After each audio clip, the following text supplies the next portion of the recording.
Viral, dibuang ke hutan dan kira bakal mati kelaparan. Kakek miskin ini diselamatkan angsa emas ajaib.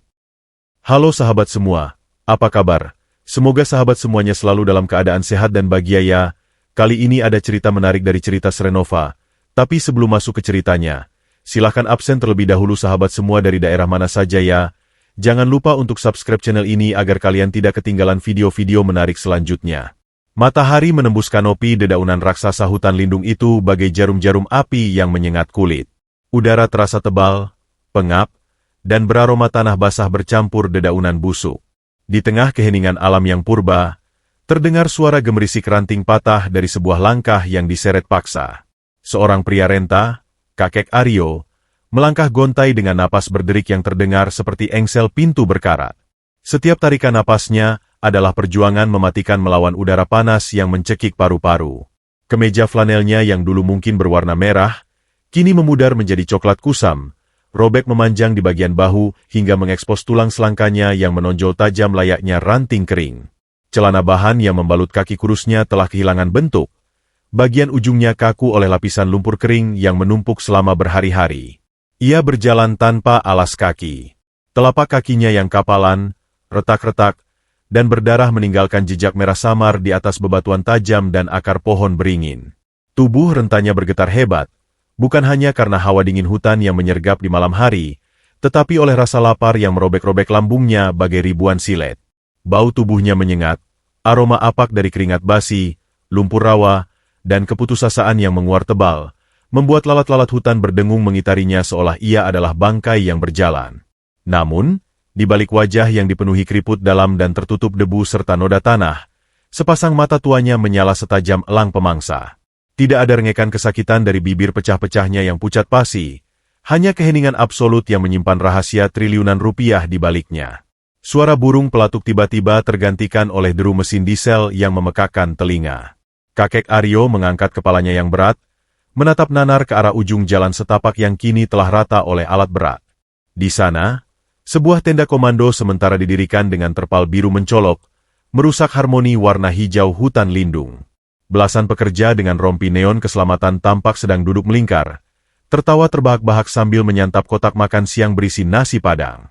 Aroma bumbu rempah dan daging rendang yang gurih itu menusuk hidung keroncongan kakek Aryo, seolah menjadi siksaan paling kejam bagi perutnya yang belum terisi apapun selain air hujan selama 3 hari terakhir. Dengan sisa tenaga yang ada, kakek Aryo menyeret kakinya mendekat, bertumpu pada sebuah dahan rapuh sebagai tongkat. Kedatangan sosok memprihatinkan itu langsung menghentikan tawa para pekerja. Jono, sang kepala mandor lapangan yang berperawakan gempal dengan rokok terselip di bibir hitamnya, mendelik jijik. Ia melempar tulang ayam ke tanah, meludah tepat di dekat kaki kakek Aryo yang gemetar. "Heh, gembel. Mau apa kau kemari? Hah? Mundur.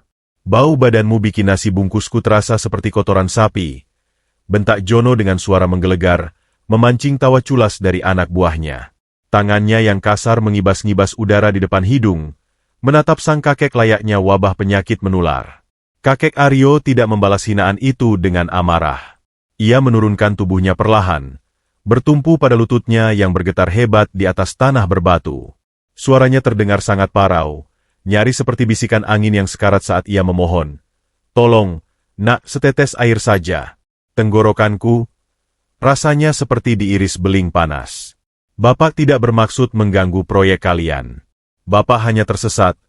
3 hari berputar-putar tanpa arah.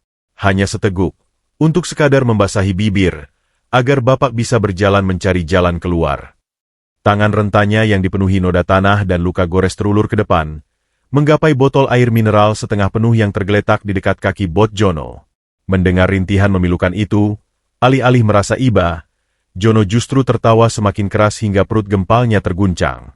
Ia melangkah maju, lalu dengan sengaja menendang botol air mineral itu kuat-kuat hingga isinya tumpah membasahi sepatu bot kulit sintetiknya. "Banyak omong kau, bangka. Air murni di proyek ini harganya mahal. Ini dibeli pakai uang perusahaan, bukan hasil ngemis. Kalau kau haus, tuh, jilat saja genangan air lumpur bekas lindasan beko di sana. Atau peras saja daun kering, siapa tahu keluar air matanya. Lagian, muka sepertimu ini pasti orang buangan kampung. kan? Sengaja dibuang ke hutan biar cepat mati. Gemuruh tawa kembali pecah. Pekerja lain menimpali dengan tak kalah kejamnya. Bambang, seorang pekerja berambut cepak, melempar kulit pisang yang mendarat tepat di bahu kakek Aryo. Bener tuh, Pak Jono. Kasih saja air aki bekas beko, bos. Biar langsung modar. Nggak nyusahin kita bikin kuburan di sini. Bau badannya saja sudah kayak mayat hidup. Lalat hijau saja bingung ini orang mati atau hidup. Pekerja di sebelahnya, Udin, ikut mendengus sini sambil menggeser duduknya menjauh. Iya, mending usir cepat, bos. Entar kalau dia mati beneran di sini, proyek kita bisa didemo LSM lingkungan. Nanti kita yang dituduh ngebunuh warga lokal. Bisa masuk penjara kita gara-gara gembel bau tanah satu ini. Jono berjongkok, menghembuskan asap rokoknya tepat ke wajah kakek Aryo yang kuyu, membuat sang kakek terbatuk pelan. Dengar ya, rongsokan. Tempat ini besok akan diratakan untuk dijadikan resort elit internasional. Investasi triliunan. Orang miskin berpenyakit sepertimu haram menginjakan kaki di tanah bernilai ratusan miliar ini. Tangan kotormu itu hanya akan menularkan kemiskinan pada aspal mahal yang akan kami bangun. Cepat menyingkir ke selokan sana sebelum aku memanggil anjing pelacak proyek untuk mencabik-cabik daging alotmu. Kehadiranmu bikin selera makanku hilang total. Di tengah rentetan kalimat tajam yang menyayat hati nurani itu, suara statis memecah suasana dari walkie-talkie yang menggantung di pinggang Jono. Suara operator terdengar sangat panik. Pos 1 memanggil Mandor Jono. Masuk, pos 1 memanggil. Ganti. Jono meraih radionya dengan kasar. Rahangnya mengeras. Ya, Jono di sini. Ada apa ribut-ribut di HT? Waktu istirahat belum selesai. Ganti. Suara di seberang sana terdengar setengah berteriak. Siaga 1, Pak Jono. Konvo mobil Pak Hendra, Direktur Operasional, sudah melewati pos depan. Mereka bawa tamu VIP dari pusat. Sterilkan area dari sampah, material sisa, dan orang-orang tidak berkepentingan. Ulangi, sterilkan area sekarang juga. Mobil meluncur dalam 5 menit. Ganti. Seketika, keringat dingin sebesar biji jagung menetes dari pelipis Jono. Wajah garangnya berubah pucat pasi. Sialan, kenapa dadakan begini? Oke. Laksanakan. Pos 1, pastikan gerbang 2 dibuka penuh. Ganti dan tutup. Jono memutar tubuhnya, menatap kakek Aryo dengan sorot mata panik bercampur benci. Sialan. Direktur Hendra datang lebih cepat. Heh, Bambang, Udin, taruh nasi kalian. Siap, bos, sahut mereka serempak, melempar kotak makan dengan tergesa-gesa. Seret gembel bau tanah ini ke semak belukar yang paling dalam. Cepat. Jangan sampai Pak Hendra melihat sampah masyarakat ini merusak pemandangan proyek elitnya. Pak Hendra itu perfeksionis. Kalau dia lihat ada orang kumuh di sini, kepala kita semua taruhannya. Bisa dipecat kita semua hari ini juga. Teriak Jono histeris, menunjuk kakek Aryo dengan jari gemetar. Udin dan Bambang langsung mendekat. Tanpa segan, mereka mencengkeram kerah kemeja flanel lusuh sang kakek dengan kasar. Ayo, kek, bangun. Jangan bikin susah orang miskin kayak kami. Berdiri. Hardik Udin sambil menarik paksa bahu yang rapuh itu. Berat amat si badannya. Padahal isinya tulang doang. Seret sajalah, nggak ada waktu. Gerutu Bambang. Kakek Aryo terbatuk pelan saat tubuh rentannya diseret paksa melintasi tanah berbatu. Awas kakinya nyangkut akar, tarik terus. Perintah Udin tak acuh.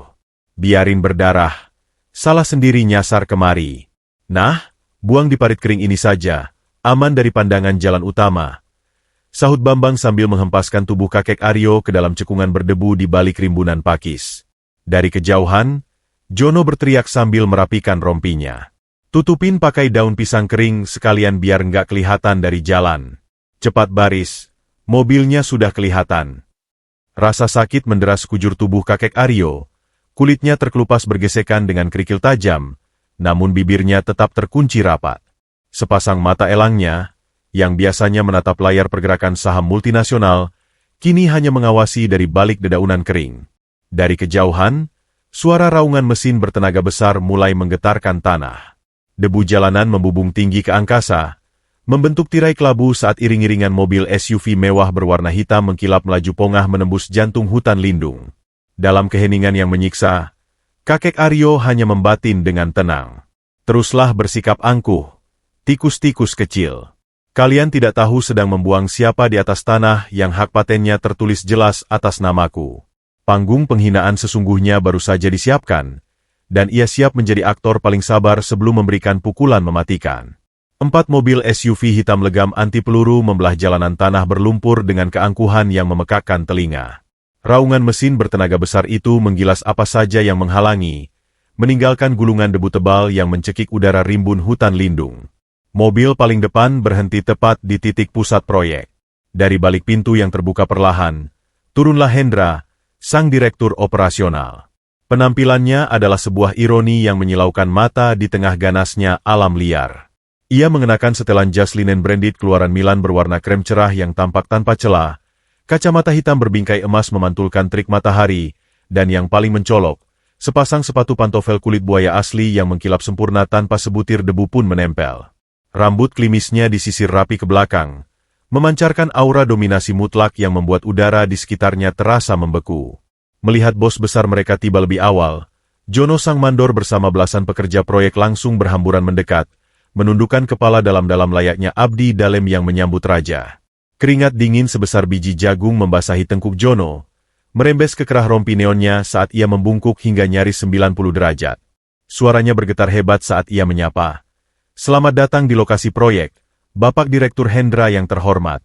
Suatu kehormatan luar biasa Bapak bersedia memantau langsung kemajuan kerja kami yang hina ini.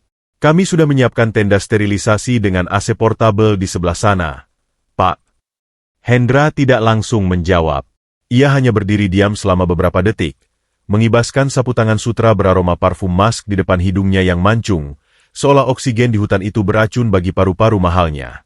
Dengan tatapan merendahkan dari balik kacamata hitamnya, ia meludah ke samping dan mendesis tajam. Berapa kali harus kukatakan, Jono? Aku tidak membayar kalian ratusan juta sebulan untuk menyiapkan tenda murahan. Aku kesini untuk melihat sejauh mana kalian meratakan lahan kumuh ini. Hutan ini bau kotoran, persis seperti bau badan kalian semua. Kau tahu berapa harga jas yang kupakai ini? Setara dengan gaji seumur hidupmu. Bodoh. Jono menelan ludah dengan susah payah. Wajahnya memucat seketika saat ia tergagap mengiyakan. Siap, Pak Hendra. Maafkan kelalaian kami. Alat berat sudah beroperasi 100%. Pak, kami pastikan dalam waktu seminggu, seluruh pohon beringin tua di sektor barat akan rata dengan tanah demi resort mewah perusahaan Bapak. Lebih baik begitu.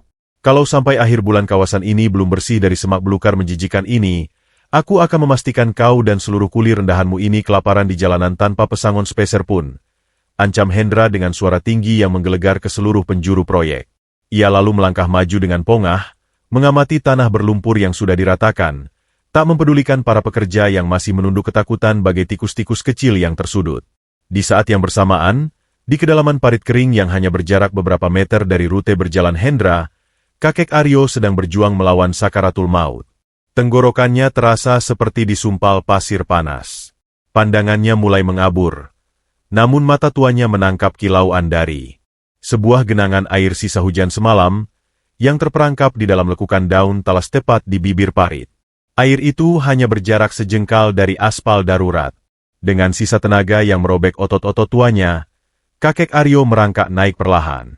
Tangan rentanya yang penuh lumpur, kapalan, dan berdarah karena tergores akar tajam, terulur dengan gemetar ke arah genangan air tersebut. Napasnya putus-putus, nyaris seperti embusan pelan dari paru-paru yang mengering. Tanpa disadari oleh siapapun, langkah pongah Hendra tepat mendekati bibir parit tersebut. Saat tangan kotor dan berlumpur milik kakek Aryo terjulur menggapai daun talas, jari telunjuknya yang terbungkus kerak tanah tak sengaja menyerempet ujung sepatu kulit buaya super mewah milik Hendra.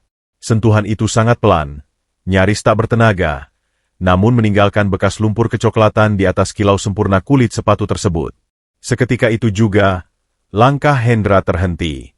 Waktu seolah membeku. Ia menunduk pelan, dan matanya melebar sempurna melihat noda menjijikkan di sepatunya. Wajah perlentenya memerah padam dilanda murka yang meledak-ledak. Dengan satu gerakan beringas, ia menendang keras dedaunan di bibir parit, membongkar persembunyian kakek Aryo hingga sosok renta yang bau dan lusuh itu terekspos di bawah terik matahari. Apa-apaan ini? Keparat, jerit Hendra histeris. Suaranya pecah menembus kanopi hutan. Ia menunjuk kakek Aryo dengan tangan bergetar karena jijik dan amarah yang memuncak. Orang gembel berbau bangkai sepertimu lebih hina dari kotoran babi hutan. Berani-beraninya tangan najismu menyentuh sepatuku. Kau tahu sepatu apa yang baru saja kau kotori ini? Hah? Kakek Aryo yang tubuhnya setengah terbaring di tanah berbatu hanya bisa menatap dalam diam. Sepasang mata elangnya yang tenang justru membuat darah Hendra semakin mendidih. Dengan napas terengah karena kehausan, sang kakek menjawab dengan suara parau yang menyayat hati. Maafkan saya, Tuan. Saya tidak bermaksud menodai sepatu Tuan. Saya hanya ingin mengambil setetes air di daun itu untuk bertahan hidup. Bertahan hidup katamu? Potong Hendra sambil tertawa sarkas. Tawa yang terdengar sangat kejam dan melengking. Nyawamu yang tak berharga itu bahkan tidak cukup untuk membeli 1 inci tali sepatuku. Dasar sampah peradaban. Sepatu ini harganya 500 juta rupiah. Diimpor langsung dari Italia. Dan kau, dengan tangan berpenyakitmu itu, berani menodainya. Kau ini hama. Wabah penyakit yang harus dibasmi. Hendra menoleh dengan cepat ke arah Jono yang kini bergetar ketakutan hingga lututnya nyaris tak bisa menopang tubuh gempalnya. Jono, babi tolol. Aku menyuruhmu mensterilkan area ini dari segala macam kotoran. Kenapa ada mayat hidup berbau kotoran selokan merangkak di lokasi proyekku? Kau mau aku memecatmu dan memenjarakanmu karena sabotase proyek? Hah? Jono berlari tergopoh-gopoh, melempar helm proyeknya dan langsung bersimpuh di dekat kaki Hendra, merapatkan kedua tangannya memohon ampun. Ampun, Pak Hendra. Sumpah demi Tuhan. Saya sudah menyuruh anak buah saya membuang rongsokan tua ini ke parit paling jauh. Saya tidak tahu kalau tikus tanah ini berani merangkak kembali ke atas. Ampuni saya, Pak. Saya akan bereskan dia sekarang juga. Bereskan sekarang atau kau yang kusir dari sini dengan tidak hormat, bentak Hendra. Ia kembali menatap kakek Aryo yang masih terdiam pasrah di tanah. Seringai kejam terbentuk di wajah Hendra.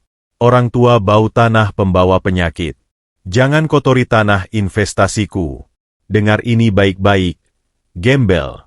Nyawamu tak akan cukup untuk menebus 1 jengkal pun tanah yang sedang kau injak ini. Kau pikir kau bisa mencari simpati di sini? Di duniaku, kau bahkan lebih rendah dari debu yang menempel di ban mobilku. Bambang dan Udin langsung melompat maju. Wajah mereka pucat dilanda kepanikan luar biasa. Ampun, bos. Biar kami yang seret bangkai hidup ini menjauh. Teriak Bambang, langsung mencengkeram kerah baju kakek Aryo yang robek dengan sangat kasar hingga tubuh kurus itu terangkat paksa dari tanah. Di tengah penghinaan luar biasa dan rasa sakit yang meremukan tulang, kakek Aryo sama sekali tidak memberontak. Saat tubuhnya diseret mundur secara paksa oleh 2 kuli kasar itu, matanya yang tajam dan setenang lautan dalam menatap langsung ke manik mata Hendra yang menyala oleh kesombongan. Di dalam batinnya yang tak tertembus, kakek Aryo bergumam lirih. Banggakanlah sepatu buaya milikmu itu, anak muda. Karena tak lama lagi, kau sendiri yang akan menjilati tanah kotor ini untuk membersihkan debu dari telapak kakiku. Tangan-tangan kasar bertenaga kuli itu mencengkeram kerah kemeja flanel kakek Aryo yang semakin robek lebar, memperlihatkan tulang selangkanya yang menonjol mengerikan dari balik kulit keriput berlapis debu. Udin dan Bambang menyeret tubuh renta itu tanpa perasaan sedikitpun, membiarkan kaki telanjang sang kakek terseret paksa di atas hamparan batu kerikil tajam dan ranting-ranting pohon beringin yang patah berserakan. Jejak darah segar perlahan menggaris tanah berbatu, setipis benang merah yang mengukir penderitaan batin tanpa suara. Udara siang itu terasa semakin mendidih, seakan matahari ikut meluapkan amarah yang sama dengan pria berjas krem yang sedang berdiri bertolak pinggang di tengah area proyek. Hendra mendengus jijik sambil mengelap ujung sepatu kulit buayanya menggunakan sapu tangan sutra berharga jutaan rupiah, lalu melempar kain mahal yang sudah kotor itu tepat ke wajah kakek Aryo yang sedang diseret mundur. Bawa rongsokan bernyawa itu jauh dari pandanganku sekarang juga. Jangan cuma dibuang di parit depan. Kalian mau lalat-lalat bangkai dari tubuh menjijikannya itu terbang ke tenda VIP-ku? Hah? Buang dia ke sektor 4. Teriak Hendra, urat-urat di lehernya menonjol kemerahan. Suaranya memantul mengerikan membelah keheningan hutan lindung. Mendengar nama sektor 4 disebut, wajah Jono yang tadinya merah karena kepanasan seketika berubah pasi layaknya mayat hidup. Keringat dingin merembes deras dari pori-porinya, menembus seragam proyeknya. Jono tergopoh-gopoh mendekati bos besarnya, menunduk dengan punggung melengkung nyaris mencium lututnya sendiri, lalu berbisik dengan nada yang sangat gemetar dan penuh kepanikan. Tetapi Pak Hendra, mohon ampun beribu ampun. Sektor 4 itu area lembah beracun yang belum kita buka aksesnya. Di sana banyak sarang ular berbisa, pacat raksasa, dan babi hutan buas yang kelaparan. Kalau orang tua cacat ini ditinggal di sana tanpa makan dan minum, dia tidak akan bertahan hidup sampai matahari terbenam. Dia pasti mati tercabik-cabik. Pak, kalau sampai ketahuan warga desa atau polisi hutan, kita bisa kena pasal pembunuhan terencana dan proyek triliunan ini bisa disegel aparat. Mata Jono membelalak ngeri, membayangkan dinginnya lantai sel penjara yang menunggunya. Namun, rasa takut Jono justru disambut dengan tawa melengking yang sangat sumbang dari bibir tipis Hendra. Pria elitis gila hormat itu menepuk pipi gempal Jono dengan kasar berulang kali, meninggalkan bekas kemerahan yang memalukan di depan para pekerja lainnya. Otak udangmu itu memang pantas dihargai sebatas upah minimum kuli rendahan. Jono, dengarkan aku baik-baik. Siapa yang akan peduli pada kematian seekor anjing kurap di tengah hutan belantara ini? Hah? Kalau dia mati dimakan babi hutan, itu artinya seleksi alam. Alam sedang membersihkan kotoran yang merusak pemandangan investasiku. Lagi pula, tidak akan ada jejak yang tersisa. Tulangnya pun akan habis dikunyah binatang buas. Lempar dia ke sana sekarang juga, atau kau dan seluruh keluargamu yang akan menggantikan posisinya menjadi umpan babi hutan malam ini. Hendra menatap tajam dari balik kacamata hitamnya. Kilat matanya memancarkan kekejaman mutlak yang tidak menyisakan ruang sedikit pun untuk belas kasihan. Dan pastikan, jangan ada satu orang pun di proyek ini yang berani memberinya setetes air atau sebutir nasi sisa. Biarkan dia memakan tanah basah dan menghisap lumpur sampai mampus. Siap laksanakan, bos. Perintah diterima. Kami akan pastikan gembel berbau selokan ini lenyap tanpa sisa dan tidak akan pernah merangkak naik lagi. Teriak Udin dan Bambang serempak. Rasa panik kehilangan pekerjaan membuat mereka rela membuang sisa-sisa kemanusiaan di dalam dada mereka. Mereka kembali menyeret tubuh kakek Aryo dengan tenaga ganda yang beringas. Kakek Aryo hanya terdiam kaku, napasnya berembus pelan dan sangat berat, menahan rasa perih luar biasa yang menjalar dari telapak kaki yang terkelupas hingga ke tulang belakangnya yang ringkih. Tidak ada erangan memohon ampun, tidak ada air mata ketakutan, hanya sorot mata tajam yang merekam setiap wajah, setiap tawa culas, dan setiap kalimat hinaan yang dilontarkan padanya. Ia bagai seekor naga kuno yang tengah tertidur lelap, dengan tenang menguji seberapa jauh cacing-cacing tanah ini berani menggigit sisiknya.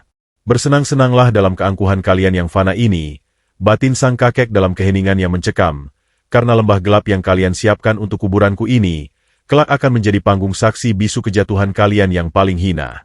Dari balik rimbunan pohon pakis raksasa yang berjarak belasan meter dari pusat tenda komando, sepasang mata bulat yang jernih menyaksikan seluruh kekejaman itu dengan tubuh bergetar sangat hebat. Laras, seorang mahasiswi magang yang lugu di bagian botani dan pelestarian lingkungan, berdiri kaku membeku seperti patung es. Jemarinya yang lentik meremas kuat tali lanyard ID card magangnya, hingga buku-buku jarinya memutih pasi. Udara panas hutan seolah tak mampu menghangatkan darahnya yang serasa berhenti mengalir melihat betapa hinanya seorang manusia tua diperlakukan layaknya sampah beracun. Jantung Laras berdetak liar menghantam sangkar tulang rusuknya, napasnya tertahan menyakitkan di tenggorokan, dan sebulir air mata hangat meluncur tanpa permisi membasahi pipinya yang kotor oleh debu proyek. Ia menggigit bibir bawahnya kuat-kuat hingga nyaris berdarah, sekadar untuk menahan isak tangis histeris yang nyaris meledak keluar dari mulutnya. Laras ingin sekali berlari keluar dari persembunyiannya, menerjang kerumunan pria-pria kejam tak berhati itu, dan menutupi tubuh sang kakek dengan tubuh kecilnya sendiri. Namun, realitas menampar kesadarannya dengan sangat keras. Ia hanyalah seorang anak magang rendahan dari keluarga miskin pinggiran kota yang sedang berjuang mati-matian mendapatkan nilai kelulusan dan bayaran harian sekadarnya untuk menebus resep obat ibunya yang sakit keras di kampung. Jika ia berani melangkah keluar dan menentang Hendra sang direktur yang maha kuasa itu, Bukan hanya masa depan dan nyawa ibunya yang hancur, ia juga bisa ikut diseret paksa dan dibuang ke lembah maut tersebut. Ya Tuhan yang Maha Welas Asih, apa yang harus aku lakukan sekarang? Bisiknya dengan suara serak yang nyaris tak terdengar. Air matanya kini mengalir deras membasahi kerah kemeja seragam pudar miliknya. Kakek itu bisa mati perlahan karena kelaparan di sana. Dia bahkan sudah tak punya tenaga untuk sekadar mengangkat kepalanya sendiri. Di ujung jalan setapak yang licin dipenuhi lumut basah dan akar menjalar, Udin dan Bambang akhirnya tiba di bibir tebing curam yang mengarah langsung ke dasar sektor 4. Suasana di tempat itu tiba-tiba berubah sangat mencekam dan mematikan. Cahaya matahari nyaris tak bisa menembus kanopi daun yang terlalu rapat dan berlapis. Hawa dingin yang membekukan tulang bercampur aroma bangkai dedaunan dan uap lumpur hitam menyergap indera penciuman dengan brutal. Tanpa aba-aba atau rasa kasihan sedikitpun, kedua kuli kasar itu mengangkat dan mengayunkan tubuh renta kakek Aryo ke depan. Makan tuh tanah berlumpur. Gembel. Selamat bersenang-senang dengan pacat dan babi hutan. Jangan pernah berani menampakkan wajah menjijikanmu lagi kalau tidak mau kepalamu hancur kuinjak. Makian Udin menggema nyaring diiringi tawa sumbang, sesaat sebelum ia melepaskan cengkeramannya dan membiarkan gravitasi mengambil alih. Tubuh kurus tak berdaya itu meluncur jatuh menembus kegelapan tebing dangkal berkedalaman 2 meter, menghantam gundukan daun busuk, ranting berduri, dan lumpur basah dengan suara berdebuk yang sangat menyakitkan. Kakek Aryo terbatuk keras hingga dadanya sesak, memuntahkan sedikit cairan lambung bercampur tanah yang tak sengaja tertelan. Udin dan Bambang segera berbalik tanpa menoleh lagi, berlari kecil kembali ke area proyek yang terang dan aman, meninggalkan sang kakek sendirian dalam pelukan bayang-bayang hutan yang kelam, sepi, dan mematikan. Kesunyian absolut perlahan merayap bagai kabut, hanya disela oleh suara desisan angin di antara ranting dan derik serangga beracun yang bersahutan seolah menyambut mangsa baru mereka. Sementara itu, di kejauhan, Laras masih bersembunyi di balik pohon pakis, tak kuasa mengalihkan pandangannya dari arah tebing suram tempat sang kakek dibuang bagai rongsokan. Hati nuraninya berontak hebat, mencakar-cakar dadanya, berjuang melawan rasa takut yang melumpuhkan akal sehatnya. Tangannya yang gemetar merogoh ke dalam tas kanvas pudar miliknya, merasakan bungkusan plastik tipis berisi nasi kering dengan lauk setengah potong tempe, satu-satunya jatah makan siangnya yang sengaja ia simpan dengan perut keroncongan agar bisa dimakan berdua dengan ibunya nanti malam. Ia juga meraba sebuah botol air mineral ukuran sedang yang isinya tinggal 3/4. Perut Laras sendiri berbunyi nyaring menahan perih yang menyiksa. Namun bayangan wajah keriput yang terluka parah dan bibir pecah-pecah sang kakek terus menghantui pelupuk matanya. Pekerjaan ini memang sangat penting untuk hidupku, tapi membiarkan seorang kakek renta mati tersiksa pelan-pelan di depan mataku tanpa melakukan apapun. Aku tidak akan pernah bisa memaafkan diriku sendiri sampai napasku berhenti. Gumam Laras dengan suara bergetar namun tegas, membulatkan tekad yang teramat nekat. Ia menghapus air matanya dengan kasar menggunakan punggung tangan, lalu melangkah mengendap-endap menembus semak belukar yang berduri, mempertaruhkan segala yang ia miliki demi sebongkah kemanusiaan yang nyaris punah di atas tanah itu. Langit di atas sektor 4 seolah ikut mengutuk kekejaman umat manusia siang itu. Awan hitam pekat bergulung-gulung dengan ganas, menelan sisa-sisa cahaya matahari secara paksa dan mengubah suasana hutan lindung menjadi gulita yang mencekam layaknya pintu gerbang menuju neraka. Angin berhembus kencang memekakan telinga, membawa aroma tanah basah, bangkai hewan, dan hawa dingin yang menusuk langsung menembus sumsum tulang. Di tengah ancaman alam liar itu, Laras terus melangkah tertatih-tatih menuruni tebing curam yang sangat licin oleh lapisan lumut purba. Sepatu kets kanvasnya yang sudah usang dan berlubang di bagian jempol kini sepenuhnya tertutup lumpur tebal yang lengket, membuat setiap langkahnya terasa seberat memikul beban puluhan kilogram besi. Ranting-ranting berduri dari semak belukar liar mencabik-cabik kemeja seragam magangnya tanpa ampun, menggores kulit lengannya yang putih hingga meninggalkan bilur-bilur merah yang perih menyengat. Namun mahasiswi miskin itu menolak untuk menyerah. Jantungnya berdebar liar, memompa adrenalin yang bercampur dengan rasa takut yang nyaris melumpuhkan akal sehatnya. Di dalam benaknya, teror mengenai ular berbisa dan babi hutan yang kelaparan terus berputar-putar seperti kaset rusak. Namun bayangan wajah renta yang dibuang bagai sampah tak berguna itu jauh lebih menyiksa nuraninya yang bersih. Setelah berjuang mati-matian melawan medan yang brutal dan menguras sisa tenaganya, Laras akhirnya tiba di dasar cekungan sektor 4. Bau busuk pembusukan organik menyergap hidungnya begitu kuat hingga ia harus menahan napas sejenak, menekan perutnya agar tidak memuntahkan cairan lambungnya yang sama sekali kosong sejak pagi. Di bawah bayangan pohon beringin raksasa yang akar-akarnya menjuntai menyeramkan seperti tentakel gurita dalam kegelapan, tergeletaklah sesosok tubuh kurus yang nyaris tak bisa dibedakan dengan gundukan lumpur dan dedaunan mati. Itu adalah kakek Aryo. Pria tua renta yang nama aslinya menjadi legenda dan menguasai setengah aset ekonomi negara itu, kini terbaring tak berdaya dalam kondisi paling terhina. Wajah keriputnya separuh tenggelam dalam lumpur berbau busuk. Napasnya sangat dangkal, berembus putus-putus seperti kepakan sayap kupu-kupu yang sekarat di ambang kematian. Kulit pucatnya bergetar hebat menahan hipotermia yang mulai menyerang akibat suhu udara yang anjlok drastis menjelang badai. Namun, ketika pendengaran tajam sang kakek menangkap suara ranting patah di dekatnya, perlahan kelopak matanya yang berat terbuka. Di balik lapisan kotoran dan keputusasaan fisik yang meremukan tulang, sepasang mata elang itu menatap waspada, bersiap menerima siksaan atau kekejaman lanjutan dari para pekerja proyek. Tetapi, yang dilihatnya dari sudut mata yang mengabur bukanlah wajah-wajah arogan para kuli, melainkan seorang gadis muda yang seragamnya basah oleh keringat dan koyak di sana-sini. Laras berlutut tanpa ragu sedikit pun di atas lumpur hitam beracun itu, tak mempedulikan celana bahannya yang ikut kotor sepenuhnya. Air mata simpati kembali menggenang dan tumpah di pelupuk mata bulatnya yang jernih saat ia melihat luka-luka lecet di sekujur tubuh sang kakek. Dengan tangan gemetar yang memancarkan kelembutan absolut, Laras menyangga kepala kakek Aryo, membersihkan sisa lumpur dari bibir kering pria tua itu menggunakan ujung lengan kemejanya sendiri. "Kakek, tolong buka mulutnya pelan-pelan ya," bisik Laras dengan suara parau yang bergetar menahan.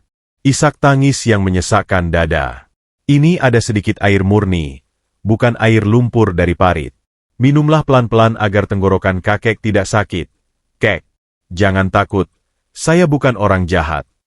Gadis itu mendekatkan botol air mineral ukuran sedang yang isinya tinggal 3/4 ke bibir pecah-pecah kakek Aryo, mengalirkan air kehidupan itu tetes demi tetes dengan penuh kehati-hatian agar sang kakek yang kelelahan tidak tersedak. Air pegunungan yang dingin itu mengalir pelan melewati kerongkongan kakek Aryo, memberikan kelegaan luar biasa yang entah mengapa mengalahkan sensasi anggur termewah sedunia yang pernah dicicipinya di pesta-pesta konglomerat elit. Kakek Aryo menatap lekat-lekat wajah gadis belia di depannya ini. Di tengah dunia korporat yang kotor, penuh sikut-menyikut, dan dikelilingi para penjilat bermuka dua seperti Direktur Hendra, ia tak pernah menyangka akan menemukan berlian berhati paling murni tersembunyi di dasar jurang berlumpur yang dianggap tempat pembuangan sampah.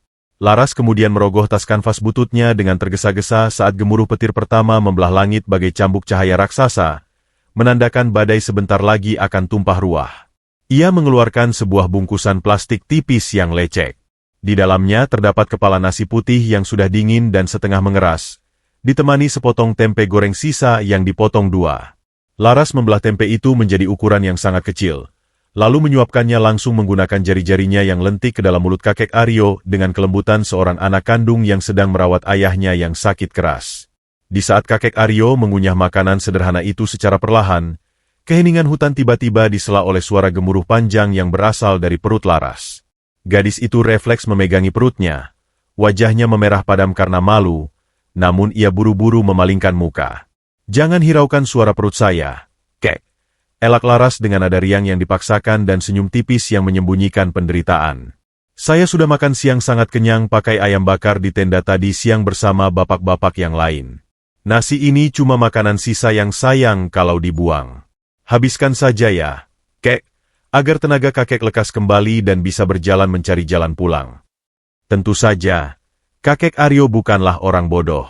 Insting bisnis dan kemampuan membaca manusianya yang setajam silet bisa dengan sangat mudah menangkap kebohongan putih gadis malang ini.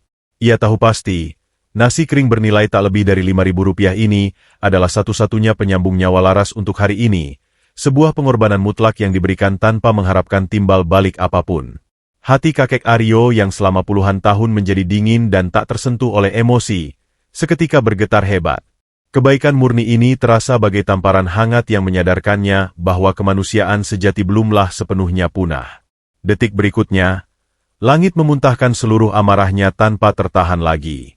Hujan badai turun dengan brutal, butiran airnya sebesar kelereng menghantam dedaunan dan bumi dengan ganas, menciptakan suara bising yang menulikan telinga.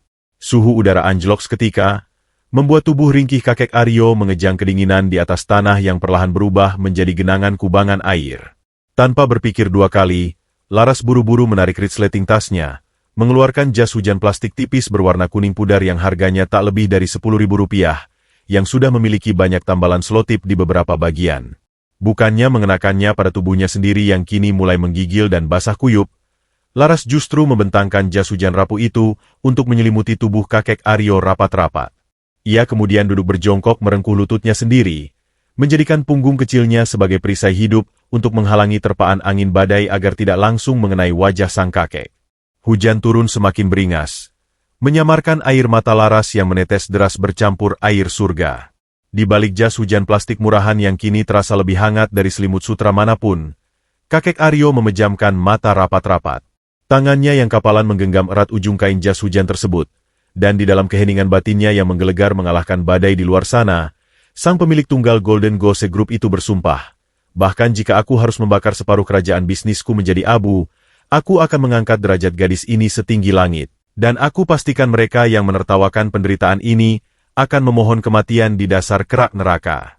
Cahaya pucat matahari pagi mengintip ragu-ragu menembus celah kanopi hutan sektor 4 yang porak-poranda pasca amukan badai semalaman. Hawa dingin sisa hujan badai masih menggigit hingga ke sumsum tulang, menyisakan embun beku yang menempel di ujung-ujung daun pakis dan mengubah tanah lembah menjadi kubangan lumpur hitam yang beraroma busuk. Di bawah bayangan pohon beringin raksasa yang akar-akarnya bergelantungan menyeramkan bagai sulur-sulur monster purba, Laras duduk meringkuk memeluk lututnya sendiri dengan erat. Tubuh mungil gadis itu bergetar sangat hebat dan tak terkendali. Giginya bergemertak menahan gigitan suhu ekstrim yang menusuk kulitnya. Seragam magangnya yang usang dan robek di beberapa bagian kini basah kuyup berlapis lumpur, menempel ketat pada kulitnya dan terus menguapkan sisa-sisa kehangatan tubuhnya. Semalaman penuh ia menolak untuk memejamkan mata sedetik pun, terjaga melawan teror malam dan ancaman hipotermia demi memastikan kakek Aryo tetap hangat di bawah perlindungan jas hujan plastik kuning tipis yang sengaja ia berikan. Meskipun rasa lapar menggerogoti lambungnya hingga terasa seperti diremas oleh tangan besi tak kasat mata, dan demam tinggi mulai membakar keningnya yang kotor oleh tanah, sorot mata Laras memancarkan kelegaan luar biasa saat melihat dada sang kakek tua masih naik turun secara teratur. Ia telah mempertaruhkan nyawanya sendiri, dan ia tidak menyesali keputusannya sepeser pun. Dari balik kelopak matanya yang berkerut dan separuh terbuka, kakek Aryo diam-diam memperhatikan setiap tarikan napas pendek Laras dengan saksama. Pria renta yang sejatinya memiliki kekuasaan ekonomi setara raja itu, merasakan sebuah kepedihan yang aneh namun, hangat menyelinap ke dalam relung hatinya yang telah lama membatu oleh kerasnya persaingan bisnis dunia. Selama puluhan tahun memimpin konglomerasi multinasional, sang kakek terbiasa dikelilingi oleh manusia-manusia serakah bermuka dua, para eksekutif berjas mahal yang rela saling menikam dari belakang demi memperebutkan setumpuk saham atau kursi empuk dewan direksi. Namun di dasar jurang yang menjijikan ini, tempat di mana peradaban dan moralitas seolah mati kelaparan, seorang gadis muda miskin yang masa depannya digantungkan pada selembar kertas penilaian magang justru rela mengorbankan nyawanya demi melindungi seorang gelandangan tua yang bau dan tak dikenalnya. Tangan keriput kakek Aryo yang tersembunyi di balik jas hujan itu mencengkeram erat gumpalan lumpur di bawahnya. Buku-buku jarinya memutih pasi menahan luapan emosi. Di dalam keheningan paginya, sang raja bisnis mengukir wajah Laras dengan tinta emas di dalam benaknya. Bertahanlah sedikit lagi, anak baik, batin kakek Aryo dengan sorot mata sedingin es yang memendam bara api neraka. Aku bersumpah demi langit dan bumi, setiap getar tubuhmu karena kedinginan hari ini, akan kubayar tunai dengan air mata darah dari orang-orang yang telah berani menyiksamu. Namun, momen hening yang rapuh itu direnggut paksa oleh suara derak ranting patah dan langkah sepatu bot tebal yang turun dengan kasar dari arah tebing landai. Aroma apa hutan tiba-tiba terkontaminasi oleh wangi parfum mask berharga puluhan juta yang menguar tajam menyerang indera penciuman. Dari sela-sela semak belukar yang basah, muncul rombongan Direktur Hendra yang berjalan congkak ditemani oleh Jono, Udin, dan Bambang di belakangnya. Hendra tampil sangat kontras dan mentereng, mengenakan setelan jaket safari outdoor kedap air merek ternama Eropa berwarna krem bersih yang harganya setara dengan 3 unit mobil keluarga, seolah ia sedang melakukan tur wisata mewah, bukan meninjau lokasi pembuangan. Wajah perlentenya seketika berubah merah padam penuh urat begitu mata di balik kacamata hitam mahalnya menangkap pemandangan mengejutkan di dasar lembah. Kaki-kaki mahalnya menuruni tanah licin itu dengan tergesa-gesa dan penuh emosi, mengabaikan cipratan lumpur menjijikan yang mulai menodai ujung celana bersihnya. Di belakangnya, jantung Jono seolah berhenti berdetak saat menyadari bahwa sang kakek gembel yang seharusnya sudah hancur dikunyah babi hutan itu ternyata masih hidup, bahkan kini dilindungi oleh seorang mahasiswi magang dari divisi lingkungannya. Apa-apaan pemandangan menjijikan ini? Gelegar suara Hendra meledak memecah keheningan pagi, mengalahkan suara derik serangga hutan dengan lengkingan amarah yang mengerikan. Ia menunjuk lurus ke arah Laras dengan jari telunjuk yang dihiasi cincin berlian tebal. Urat-urat di pelipis dan lehernya menonjol kemerahan karena amarah yang memuncak. "Heh, gembel kecil. Siapa kau berani-beraninya melangkahi perintah mutlakku? Aku menyuruh bawahanku membuang bangkai hidup ini kemari, agar dia mati membusuk dan menyatu dengan kotoran tanah. Dan kau, tikus got rendahan, justru berani memberinya perlindungan." Matanya yang nyalang dan penuh kebencian menangkap keberadaan bungkus plastik bekas nasi yang lecek dan botol air mineral kosong yang tergeletak di dekat kaki kakek Aryo. Napas Hendra menderu cepat. Egonya yang setinggi langit sebagai direktur operasional merasa ditampar dan diinjak-injak dengan sangat keras oleh seorang gadis miskin ber-ID card magang pudar. Dengan langkah lebar yang beringas, Hendra menghampiri Laras yang tengah berusaha berdiri dengan kaki yang masih bergetar hebat, lalu dengan sengaja menendang botol air mineral kosong itu kuat-kuat ke arah wajah sang gadis hingga menghantam pelipis kirinya dengan bunyi berdebuk. Laras terpekik tertahan, mundur selangkah sambil memegangi kepalanya yang pening, sementara air mata ketakutan dan rasa sakit kembali menggenang deras di pelupuk matanya yang lelah. "Maafkan saya, Pak Hendra. Saya mohon ampun. Saya sama sekali tidak bermaksud menentang Bapak. Saya hanya tidak tega melihat kakek ini kedinginan dan nyaris mati kelaparan semalaman." Ucap Laras terbata-bata, suaranya parau, pecah, dan bergetar hebat. Gadis itu menundukkan kepalanya dalam-dalam, meremas ujung kemejanya yang basah karena tak berani menatap sorot mata mematikan sang direktur yang menatapnya layaknya seonggok sampah yang harus dibakar. Namun alih-alih meredakan situasi, kejujuran dan air mata Laras justru menyiramkan bensin oktan tinggi ke dalam kobaran api kesombongan Hendra. Pria elitis itu mendengus sangat kasar. Tawa sinisnya melengking panjang memantul di batang-batang pohon raksasa, mengiris nurani siapapun yang mendengarnya. "Tidak tega katamu. Cih, kepedulianmu itu sama busuk dan menularnya dengan bau badan gelandangan ini." Bentak Hendra tanpa menyisakan ruang sedikit pun untuk ampunan. "Di dunia korporatku, rasa kasihan adalah penyakit mematikan yang hanya pantas dimiliki oleh pecundang miskin tak berguna sepertimu. Keberanianmu membela kotoran ini hanya membuktikan bahwa kelasmu memang sama hinanya dengan dia." Di belakang Laras yang terus menangis dalam diam, kakek Aryo perlahan mencoba mengangkat punggungnya dari lumpur. Pandangan elangnya menatap lurus ke arah Hendra dengan sorot membunuh yang sangat pekat, disembunyikan sempurna di balik postur rentanya yang gemetar. Hitung mundur menuju kejatuhan tragis sang tiran sombong itu kini bergerak semakin cepat, menunggu saat yang tepat untuk meledakkan seluruh keangkuhannya menjadi debu yang paling hina. Udara pagi yang tadinya hanya membekukan kulit, kini terasa seperti ribuan jarum es yang menusuk langsung ke dalam paru-paru. Di dasar lembah sektor 4 yang telah berubah menjadi neraka lumpur, keangkuhan Direktur Hendra berdiri menjulang layaknya algojo pencabut nyawa. Wajah perlentenya berkerut jijik, memancarkan aura arogansi yang begitu pekat hingga membuat burung-burung hutan enggan berkicau. Laras, mahasiswi magang yang malang itu, masih terduduk gemetar di atas tanah beracun, memegangi pelipisnya yang memerah akibat hantaman botol air mineral. Isak tangisnya tertahan di tenggorokan, menghasilkan suara serak yang menyayat hati, beradu dengan deru napas Hendra yang memburu karena amarah. Tak puas hanya melontarkan makian kasar, Hendra memutar tubuhnya dengan angkuh, menatap tajam ke arah Jono dan para kuli kasar yang berdiri mematung dengan lutut bergetar di belakangnya. Dengan lambaian tangan yang penuh dominasi, Hendra memberikan perintah yang menghancurkan sisa-sisa kedamaian. Ia menitahkan agar Jono dan anak buahnya menyeret gadis rendahan itu beserta sang kakek gembel kembali ke area utama proyek, menghendaki sebuah panggung penghakiman terbuka untuk meremukan mental siapa saja yang berani menentang otoritas absolutnya di atas tanah bernilai triliunan tersebut.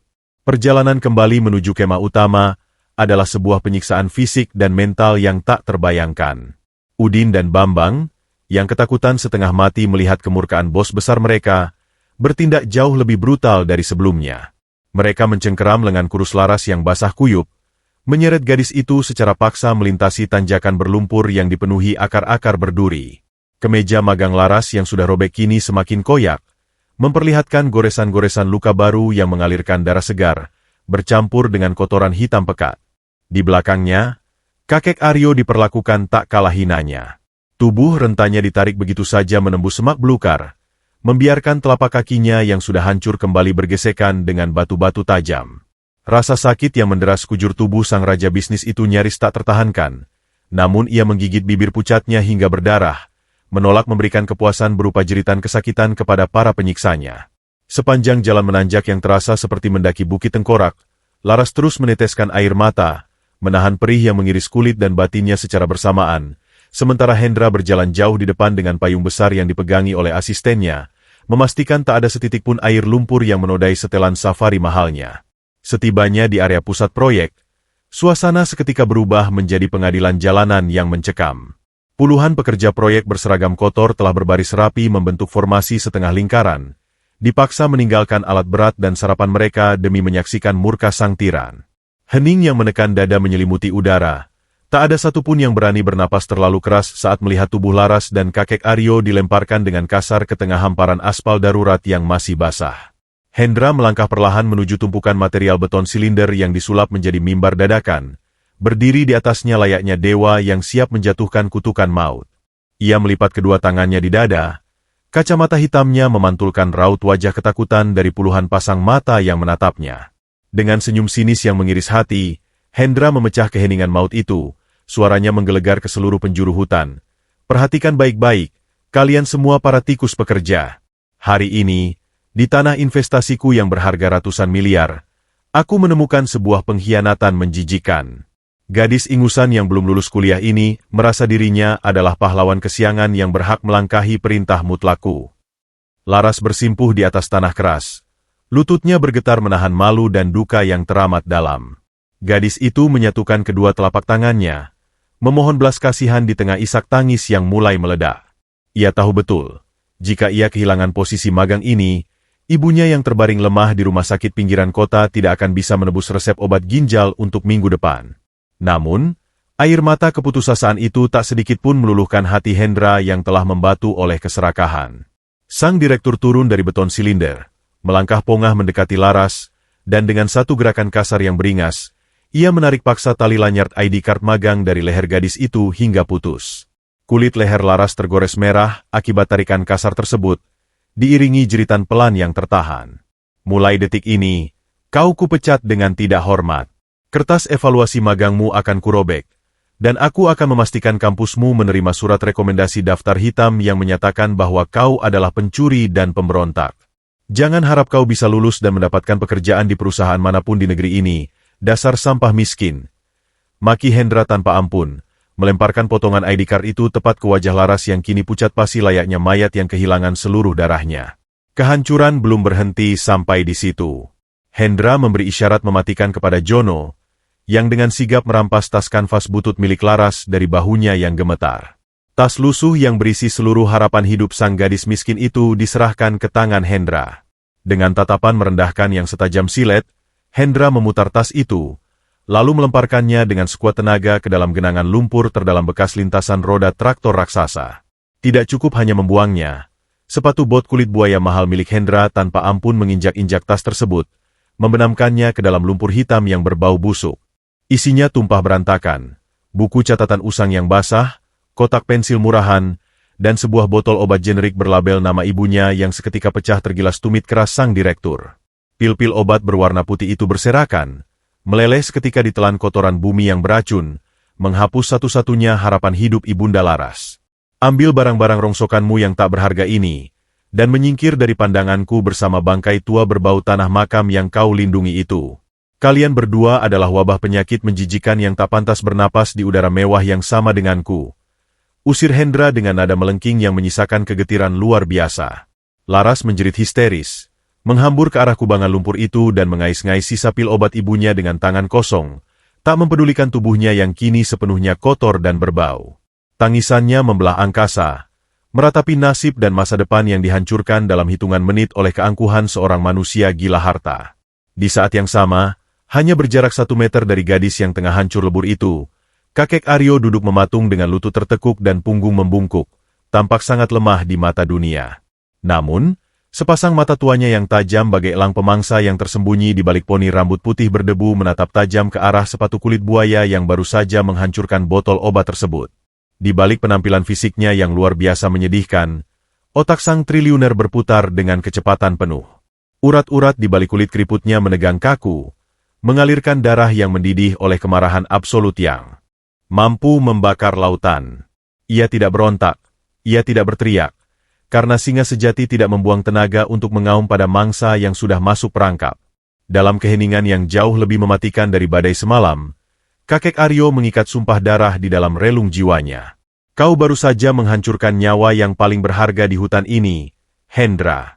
Hitunglah sisa napasmu, karena saat matahari mencapai titik tertingginya besok, aku akan membuatmu memakan setiap butir lumpur yang telah menelan air mata gadis ini, dan seluruh kerajaan palsumu akan kuratakan menjadi debu di bawah telapak kakiku. Malam merayap turun menyelimuti hutan lindung sektor 4 dengan jubah kegelapan yang pekat, membawa serta hawa dingin yang mengiris hingga ke sumsum tulang. Namun, pemandangan kontras yang luar biasa menyiksa mata dan batin sedang tergelar dengan pongahnya di area pusat proyek. Di tengah hamparan aspal darurat yang baru saja mengering, sebuah tenda paviliun raksasa berwarna putih terang telah didirikan menyerupai istana sementara. Generator bertenaga besar mendengung tanpa henti, menyuplai aliran listrik untuk puluhan lampu hias yang bergelantungan menerangi malam layaknya siang, serta menghidupkan pendingin ruangan raksasa yang melawan hawa liar hutan. Di bawah tenda itu, Direktur Hendra menggelar sebuah pesta barbeque eksklusif untuk merayakan pembersihan lahan bersama para kontraktor elit dan investor VIP. Asap putih beraroma surgawi mengepul dari panggangan baja tahan karat mahal, membawa aroma daging sapi Wagyu A5 impor yang mendesis lumer berpadu dengan mentega truffle dan rempah-rempah kelas dunia. Suara dentingan gelas kristal yang beradu memecah keheningan alam liar, diiringi gelak tawa arogan dari manusia-manusia serakah yang merayakan kehancuran alam demi pundi-pundi rupiah. Aroma kemewahan itu menguar tajam, terbawa angin malam, menembus batas-batas kemanusiaan hingga ke sudut tergelap proyek. Hanya berjarak belasan meter dari batas cahaya lampu pesta yang menyilaukan, di balik tumpukan pipa beton raksasa yang basah dan berlumut, dua anak manusia duduk meringkuk layaknya pesakitan yang menunggu jadwal eksekusi mati. Laras, gadis malang yang masa depannya baru saja diremukan tanpa sisa, memeluk kedua lututnya dengan tubuh yang bergetar hebat. Wajah cantiknya kini sepucat kertas, dihiasi noda lumpur yang mengering dan jejak air mata yang tak kunjung berhenti mengalir. Seragam magangnya yang robek tidak mampu menahan angin malam yang kejam. Namun, rasa dingin di kulitnya sama sekali tidak sebanding dengan kehancuran di dalam dadanya. Pikirannya melayang pada sang ibu yang terbaring lemah di ranjang rumah sakit kumuh, menunggu obat yang tak akan pernah datang karena pil-pil itu telah hancur meleleh bersama lumpur hitam di bawah sepatu kulit buaya Hendra. Setiap kali hembusan angin membawa aroma gurih daging panggang yang menusuk indera penciumannya, perut Laras merintih kesakitan, melilit dan bergejolak menahan lapar yang nyaris membuat pandangannya gelap gulita. Gadis itu menggigit bibirnya hingga berdarah, sekadar untuk mengalihkan rasa lapar dan dingin yang merobek-robek kesadarannya. Tepat di sebelahnya, kakek Aryo duduk dengan punggung bersandar pada dinding pipa beton yang sedingin es. Tubuh rentanya yang berbalut kemeja flanel lusuh yang koyak-moyak tampak sangat menyedihkan di bawah remang-remang cahaya rembulan. Telapak kakinya yang hancur dan berdarah kini membengkak kebiruan, denyut nyerinya seirama dengan detak jantungnya yang melemah. Sebagai pria yang selama puluhan tahun terbiasa menyantap hidangan mahakarya dari koki-koki pemegang bintang Michelin di restoran paling eksklusif di Paris dan Tokyo, aroma Wagyu murahan yang sedang dipanggang di tenda sana seharusnya tidak berarti apa-apa baginya. Namun malam ini, di saat lambungnya kosong melompong selama berhari-hari, aroma itu berubah menjadi siksaan neraka yang memilin usus rentanya hingga tubuhnya mengejang pelan. Meski fisik sang kakek berada di titik nadir kehancuran absolut, sepasang mata elangnya di balik lipatan kulit yang keriput dan kotor tak pernah kehilangan kilat tajamnya. Ia menatap lekat-lekat ke arah tenda terang benderang itu, merekam setiap wajah, setiap tawa pongah, dan setiap detik penderitaan yang harus ditanggung oleh gadis suci di sebelahnya ini, mengubahnya menjadi bahan bakar dendam yang mendidih membakar kewarasannya. Di bawah tenda, Hendra yang wajahnya memerah karena pengaruh alkohol dari anggur merah berusia puluhan tahun, tiba-tiba menghentikan tawa kerasnya. Kacamata hitamnya telah dilepas, menampakkan mata sipitnya yang memancarkan kekejaman saat pandangannya tak sengaja menangkap siluet Laras dan kakek Aryo di batas kegelapan. Sebuah senyum sinis yang sangat mengerikan mengembang di bibir tipisnya. Egonya yang gila hormat merasa menemukan mainan baru untuk memuaskan hasrat tiraninya di depan para tamu VIP. Dengan sepotong daging Wagyu tebal berwarna kecoklatan sempurna yang masih mengepulkan uap panas di tangan kanannya, Hendra melangkah sempoyongan keluar dari area tenda, diikuti oleh Jono dan dua kuli setianya, Udin serta Bambang, yang tertawa menjilat layaknya anjing penjaga. Langkah sepatu kulit buaya itu terdengar berat menghantam aspal, berhenti tepat di batas aspal dan tanah berlumpur yang memisahkan dunia terang dan dunia gelap tempat kakek Aryo berada. Hendra menunduk menatap dua sosok malang itu dengan sorot mata merendahkan yang luar biasa pekat, seolah sedang melihat kumpulan belatung menjijikkan di atas bangkai tikus. Ia menggigit ujung daging wagyu premium itu, mengunyahnya dengan sangat lambat dan eksageratif, memastikan suara kecapan mulutnya terdengar jelas di telinga Laras yang perutnya langsung berbunyi merintih menyedihkan. Hendra tertawa melengking, lalu dengan sengaja menjatuhkan sisa potongan daging bernilai ratusan ribu rupiah itu langsung ke atas. Genangan lumpur kotor dan berair tepat di ujung kaki telanjang kakek Aryo yang bergetar kedinginan. "Kenapa kalian berdua diam saja di sana seperti hantu kelaparan? Hah? Apakah aroma kesuksesan ini menyiksa perut miskin kalian? Aku ini direktur yang dermawan. Lihatlah, aku berbaik hati menyisakan makanan mewah yang tak akan pernah mampu dibeli oleh seluruh garis keturunan kalian yang hina." Hardik Hendra dengan suara lantang, menunjuk potongan daging kotor yang kini bercampur dengan tanah basah. Senyum kejamnya melebar saat ia melanjutkan, "Makanlah, anjing-anjing kurap. Anggap saja itu hadiah perpisahan dariku. Tapi ingat, karena kalian berada di tanahku, kalian harus memakannya dengan cara yang pantas. Merangkaklah, cium lumpur itu, dan makan langsung dengan mulutmu tanpa menggunakan tangan, persis seperti babi liar kelaparan di hutan ini. Lakukan, atau aku akan menyuruh penjaga melempar kalian kembali ke dasar jurang malam ini juga." Keheningan yang mematikan seketika menyelimuti udara. Tawa Jono, Udin, dan Bambang membahana merobek malam, menggema kejam menertawakan penderitaan absolut yang sedang dipertontonkan. Laras memejamkan mata rapat-rapat, air mata keputusasaan membanjiri wajahnya yang kotor saat ia menenggelamkan wajahnya di antara kedua lutut, tak sanggup melihat penghinaan yang begitu keji terhadap seorang pria tua renta tak berdaya. Sementara itu, kakek Aryo tidak bergerak satu inci pun. Ia menunduk menatap sepotong daging yang kini ternoda lumpur berbau busuk di dekat kakinya, lalu perlahan mengangkat wajah keriputnya. Tatapan matanya yang setajam pedang samurai beradu langsung dengan mata Hendra yang menyipit mabuk. Di balik wajah yang tampak pasrah dan mati rasa itu, badai topan yang tak terlihat sedang mengamuk menghancurkan seluruh sisa-sisa kesabaran di dalam dada sang penguasa Golden Gose Group. Ia tidak akan memakan daging kotor itu, namun ia merekam hinaan ini sebagai stempel kematian bagi karir dan nyawa Hendra. "Banggakanlah daging sisa itu, lintah rendahan," bisik batin kakek Aryo dengan keheningan yang membekukan darah, "karena besok pagi, aku akan memastikan kau menelan setiap butir batu dan lumpur di tanah ini, bersujud mengemis nyawa di bawah telapak kakiku yang telah kau hina." Udara malam di sektor 4 seketika terasa seberat timah, mencekik setiap rongga dada dengan keheningan yang luar biasa kejam. Di atas genangan lumpur yang berbau anyir, sepotong daging sapi wagyu premium tergeletak mengenaskan, menyerap kotoran hitam bumi tepat di ujung jari kaki kakek Aryo yang pecah-pecah.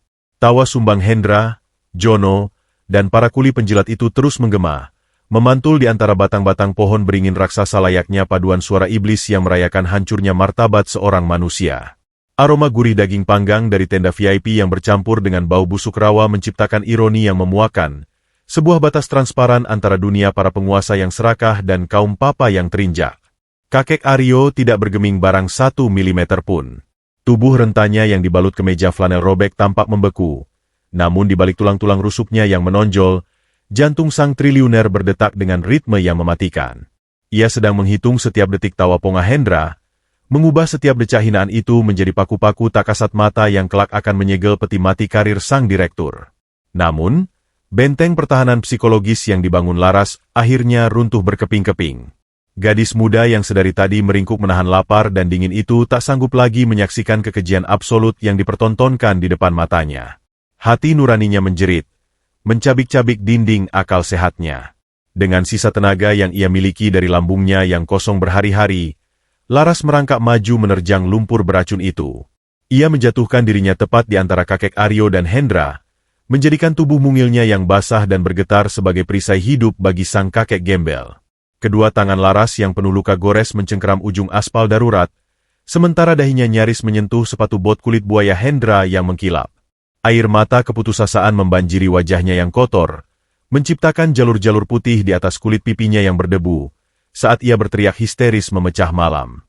"Saya mohon, Pak Hendra, Hentikan semua siksaan ini. Kakek ini bisa mati jika terus Bapak permalukan seperti ini. Hukum saja saya, pukuli saya, atau potong seluruh gaji magang saya, tapi biarkan kakek ini pergi dengan tenang. Dia hanya orang tua malang yang sedang kelaparan, dia bukan binatang.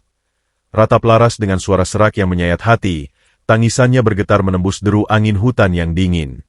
Alih-alih tersentuh oleh pengorbanan suci tanpa pamrih itu, wajah Hendra justru memerah padam dilanda murka yang meledak-ledak. Egonya yang menjulang setinggi langit merasa tertampar keras untuk kedua kalinya oleh orang yang sama, seorang gadis rendahan yang nyaris tak punya masa depan. Urat-urat di pelipis sang direktur menonjol mengerikan. Giginya bergemeretak menahan amarah yang mendidih. Baginya, pembelaan Laras bukanlah sebuah kepahlawanan, melainkan sebuah penghinaan telak terhadap otoritas mutlaknya di hadapan para bawahan dan tamu VIP yang mungkin sedang mengintip dari kejauhan. Berani sekali kau membuka mulut kotormu lagi, dasar pelacur lumpur. Desis Hendra dengan suara rendah yang menggetarkan udara, matanya menyipit memancarkan kilat kebencian yang murni. Tanpa menyisakan ruang sedikit pun untuk belas kasihan, Hendra menarik kaki kanannya ke belakang. Otot-otot betisnya menegang di balik celana safari mahalnya, bersiap melepaskan sebuah tendangan brutal bertenaga penuh yang diarahkan tepat ke tulang rusuk Laras, dengan niat menghancurkan sisa-sisa napas gadis malang itu dan membiarkannya mati perlahan di dasar hutan. Waktu seakan berjalan dalam gerak lambat yang menyiksa. Laras memejamkan matanya rapat-rapat, meremas lumpur di genggamannya sambil menanti hantaman sepatu bot yang akan meremukan tulangnya. Namun, hantaman itu tak pernah tiba. Tepat sepersekian detik sebelum ujung kulit buaya yang keras itu menghantam rusuk Laras, sebuah tangan kurus berlapis kerak tanah liat dan kapalan tiba-tiba melesat membelah udara dengan kecepatan yang tak masuk akal bagi seorang pria renta yang kelaparan. Tangan itu mencengkeram erat pergelangan kaki Hendra di udara, menghentikan momentum tendangan maut tersebut layaknya penjepit baja yang tak tergoyahkan. Keheningan absolut seketika jatuh menyelimuti area itu.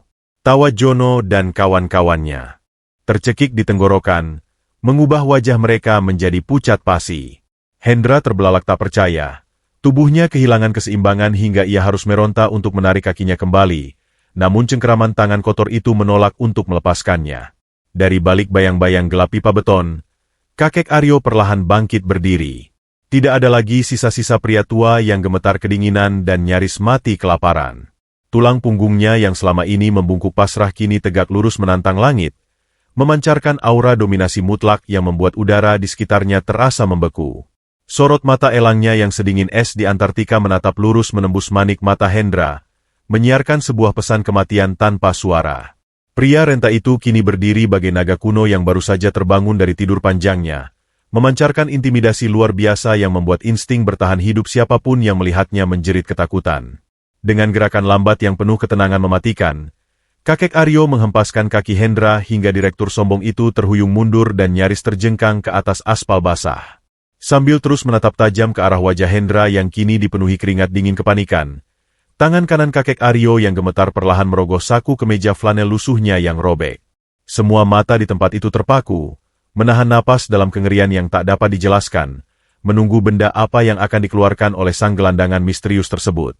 Dari kedalaman saku yang kotor oleh debu dan keringat basi, jari-jari keriput itu perlahan menarik keluar sebuah objek yang memantulkan cahaya lampu proyek dengan pendaran yang menyilaukan mata. Di atas telapak tangannya yang berlumpur dan berdarah, tergeletak kokoh sebuah pin emas murni bertahtakan serpihan berlian di bagian matanya, dibentuk menyerupai seekor angsa bersayap yang sedang mengepakkan sayap lebar-lebar. Itu adalah lambang absolut dari Golden Goose Group, lencana eksklusif yang hanya diproduksi satu buah di dunia, penanda kekuasaan tanpa batas dari sang pemilik tunggal konglomerasi raksasa yang memonopoli separuh negara.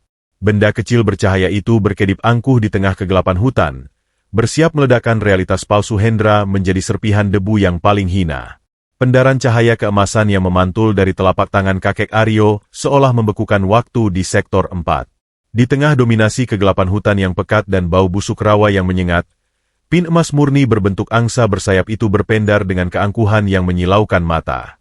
Serpihan berlian tanpa cacat yang bertahta di bagian mata sang angsa menangkap sisa-sisa cahaya lampu dari tenda VIP, membiaskannya menjadi kilatan pelangi tajam yang menembus malam. Pemandangan itu menciptakan sebuah kontras visual yang luar biasa absurd dan mengoyak nalar. Sebuah mahakarya perhiasan bernilai miliaran rupiah yang mewakili kekuasaan absolut Golden Goose Group, kini tergeletak begitu saja di atas telapak tangan keriput yang berlapis kerak lumpur hitam, darah kering, dan nanah. Keheningan yang menekan dada menyelimuti area itu. Angin malam yang sebelumnya melolong liar tiba-tiba terhenti, seolah alam semesta ikut menahan napas menyaksikan detik-detik bangkitnya sang penguasa dunia hitam putih dari dasar jurang penderitaan.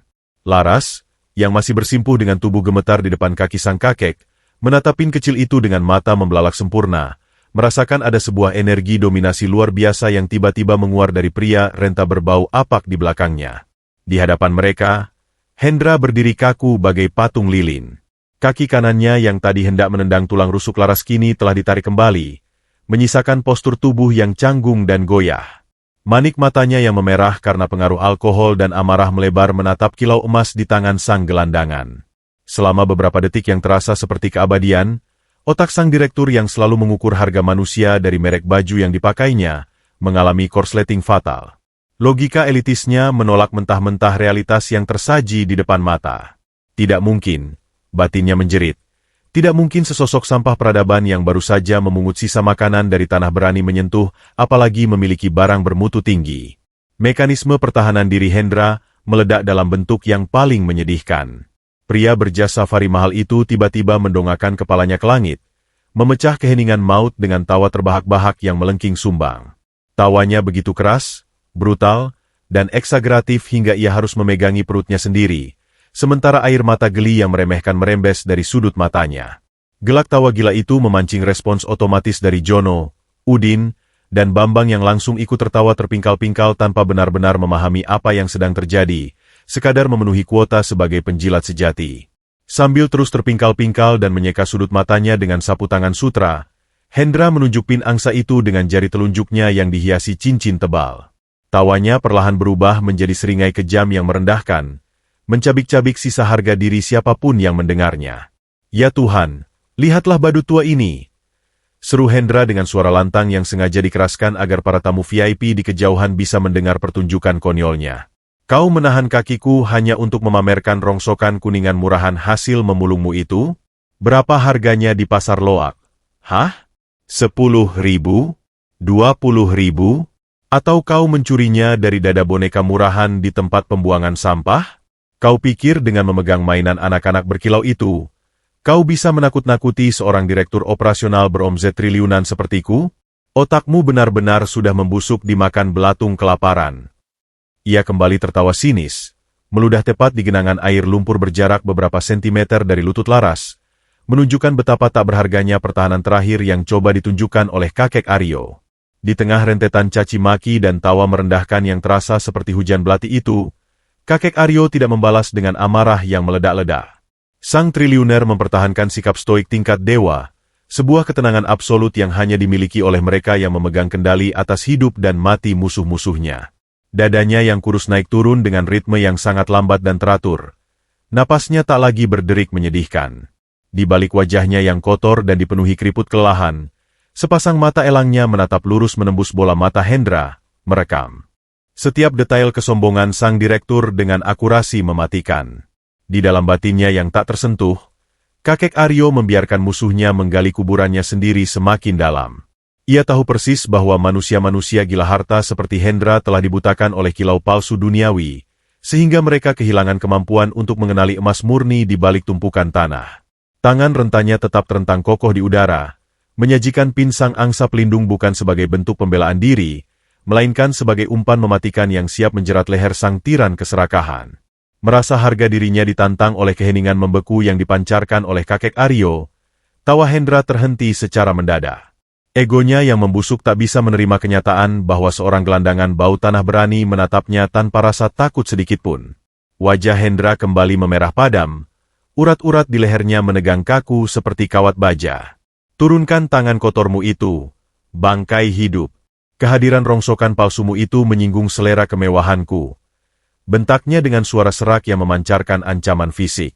Tanpa peringatan apapun, Hendra melangkah maju dengan gerakan beringas, mengangkat sepatu bot kulit buayanya tinggi-tinggi dengan niat menginjak telapak tangan kakek Aryo dan menghancurkan pin kuningan itu hingga rata dengan aspal, sekaligus meremukkan jari-jari kurus sang kakek menjadi bubuk tulang. Laras menjerit histeris melihat ancaman itu, mencoba menutupi tangan kakek Aryo dengan tubuhnya, Namun sang kakek dengan sangat tenang menggeser posisinya, menghindar dengan kelincahan presisi yang sama sekali tidak mencerminkan usianya. Sepatu kulit buaya Hendra menghantam aspal dengan bunyi dentuman keras yang memekakan telinga, meleset hanya beberapa milimeter dari telapak tangan kakek Aryo. Di detik yang sama ketika sol sepatu itu menghantam tanah, ibu jari kakek Aryo yang berlapis lumpur dan darah kering menekan salah satu sayap tersembunyi pada pin angsa emas tersebut dengan tekanan yang sangat spesifik. Sebuah bunyi klik mikroskopis yang hanya bisa didengar oleh telinga sang pemilik bergema di udara malam. Itu bukanlah pin biasa, melainkan sebuah transmitter SOS berfrekuensi militer mutakhir yang terhubung langsung dengan Pusat Komando Keamanan Satelit Golden Goose Group. Sinyal diam telah ditembakkan ke orbit, membawa titik koordinat presisi dari sang raja yang nyawanya sedang diancam. Dengan suara parau namun memancarkan otoritas absolut yang menggetarkan tulang belakang siapapun yang mendengarnya, kakek Aryo menatap lekat-lekat wajah Hendra yang tengah kehilangan keseimbangan, lalu bergumam, "Banggakanlah kebutaan matamu malam ini, anak muda. Karena sebelum matahari terbit, rongsokan kuningan ini akan merampas paksa setiap lembar pakaian di tubuhmu, setiap sen di rekeningmu, dan udara yang kau hirup di atas tanah ini." Sinyal darurat berfrekuensi sangat tinggi yang memancar dari balik sayapin emas di telapak tangan kakek Aryo itu melesat tanpa suara, membelah gulita malam hutan sektor 4 dan menembus lapisan atmosfer dalam hitungan milidetik. Di mata orang-orang awam yang berdiri di sana, tidak ada yang berubah. Malam masih terasa mencekik. Aroma busuk lumpur masih menguar kuat, dan pria tua berlumpur itu masih tampak seperti gelandangan gila yang meracau tentang kejatuhan seorang direktur. Namun, di pusat komando satelit bawah tanah Golden Goose Group yang berjarak ratusan kilometer dari tempat itu, alarm level tertinggi berwarna merah darah sedang meraung memekakan telinga, menandakan bahwa nyawa sang kaisar bisnis tengah berada di ujung tanduk. Sementara mesin-mesin perang dan protokol penyelamatan VVIP bernilai triliunan rupiah mulai diaktifkan dengan kecepatan mematikan, kakek Aryo hanya berdiri diam bagai patung batu purba. Sorot mata elangnya yang memancarkan ketenangan absolut seolah sedang menghitung mundur sisa detik keangkuhan manusia-manusia di hadapannya yang akan segera disapu bersih oleh badai pembalasan. Menanggapi ancaman bernada dingin dari bibir pucat kakek Aryo, Hendra justru meresponsnya dengan ledakan tawa yang jauh lebih keras dan merendahkan. Tubuh pria berjas safari mahal itu terguncang-guncang, menganggap ucapan sang kakek sebagai lelucon paling absurd abad ini.